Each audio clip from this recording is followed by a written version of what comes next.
భక్తవత్సలు చెప్పినట్టు కానీ రాజకీయాలు మారినాయి. దానికి అనుగుణంగా నాయకులుగా మేము కూడా మారాలి కొంచెం. కానీ ఆయన చూపించిన క్రమశిక్షణ, ఆయన చూపించిన బాట వదలకుండా, అంటే నమ్ముకున్న వారి కోసం ఎంత దూరమైనా వెళ్ళాలి. అది నాలో ఉంది.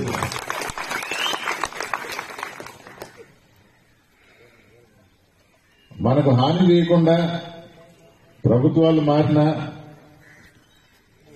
ఎవరి పని వాడు చేసుకుంటున్నారు. వారి కార్యకర్తలకు 4 మంచి పనులు చేస్తున్నారు, 4 ముద్దలు ఎక్కువ పెడుతున్నారు, తప్పులేదు. కానీ మన జోలికి వస్తే,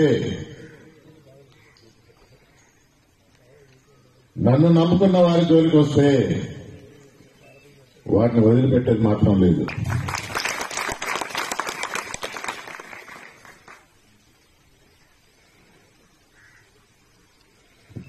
మంచితనం ఎల్లకాలం పనిచేయదంటారు. జనార్దన్ రెడ్డి గారు మంచి పనులు చేస్తూ గుండెల్లో నిలిచిపోయాడు. ఆ బాటను మర్చిపోము, ఆ బాటను వదలం. కానీ ఎదుటివారు అంటే ఇప్పటికి ఆ అపోహలో ఉండాలేమో, కొంచెం క్లియర్ చేద్దామని ఈ సందర్భంగా మన నాయకుడు జగన్మోహన్ రెడ్డి గారు కూడా ఇదే చెప్పారు. పేర్లన్నీ రాసుకోండి, రేపు వచ్చేది మన ప్రభుత్వమే. తప్పకుండా 1కి 2 తిరిగిస్తాం. నేను కూడా ఈ మాట చెప్తా ఉంటా, కానీ నన్ను ఎవరు నమ్మటంలా. లేదు మీరు మంచోళ్ళు, మీరు చేయలేరు అట్టటి పనులు అంటారు. లేదు బాబు, రాజకీయం మారింది, నేను చేస్తాను. అబ్బాయి మీరు కుదరదండి, మీరు మంచోళ్ళు, ఇలాంటి పనులు మీరు చేయలేరు. సరే ఒకసారి నేను మాట ఇస్తే మాట మీద నిలబడతానా అన్న. అదైతే మాట మీద మీరు నిలబడతారు, అలాగే మాట ఇస్తుందా, తప్పకుండా చేస్తా. జగన్మోహన్ రెడ్డి గారు ఎలక్షన్స్ అయిన తర్వాత మన ప్రభుత్వం వస్తుంది, అప్పుడు తాట తీస్తాను అన్నది. నేను అంతకాలం వెయిట్ చేయను, నేను ఇప్పుడే మొదలు పెట్టేస్తాను.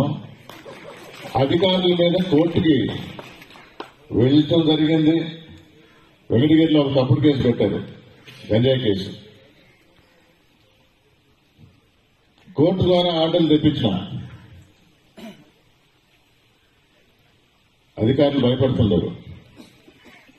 ప్రోటోకాల్ అంటే నా పేరు రాయి మీద ఉండాలని కాదు. ఒకప్పుడు ప్రోటోకాల్ గురించి మాట్లాడేవాడిని. మేము గెలిపించుకున్న మా దళిత ఎంపీ, మా తిరుపతి ఎంపీ గురుమూర్తి పేరు కూడా లేదంటే 2 రోజుల్లో బోర్డు మారుస్తున్నారు. చిన్న విషయం అయి ఉండొచ్చు. అంటే నడమంత్రపు సిరిగా ఈ రోజు మాకు పవర్ వచ్చింది, అధికారంలో ఉన్నాము, భక్తం నా చేతిలో ఉంది, ఏమైనా చేయొచ్చు అనుకుంటే రాబో రోజుల్లో అనుభవించక తప్పదని మీ ద్వారా తెలియజేస్తున్నా.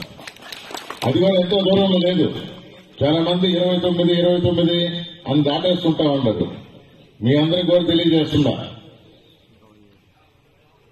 నేను మాట చెప్తే విషయం తెలుసుకునే చెప్తా. 27లోనే ఎలక్షన్లు, 2 సంవత్సరాల్లోనే ఎలక్షన్లు.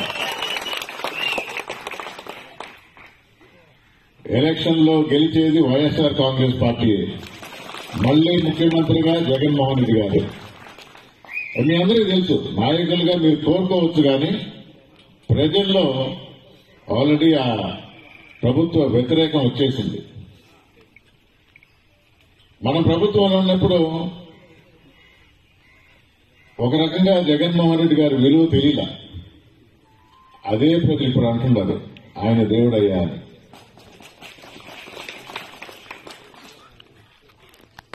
సంక్షేమ పథకాలంటే ఊరికే బటన్ నొక్కేసి అకౌంట్లో పట్టడం కాదు, అవసరాలు గుర్తించి దానికి అనుగుణంగా ఆర్థిక సాయం చేయటం. ఎందరో బతుకులు మెరుగుపట్టాయి. అయినా ప్రభుత్వం నుంచి దించేశారు. కొందరు సీట్లు చెప్తారు, ఉన్నమాట వాస్తవం. 151 నుంచి 11 పడిపోయారు కదా అని. ఓటు వేసిన 40% ఓటర్లు ఇంకా జగన్మోహన్ రెడ్డి వెంటే ఉండరు. నిన్న కూడా చూస్తా ఉన్నారు. గుంటూరు పోతే ఆ జనం ప్రభుత్వానికి అర్థం కాక పోలీసులు కూడా తీసేసింది. Please subscribe Telugu politics.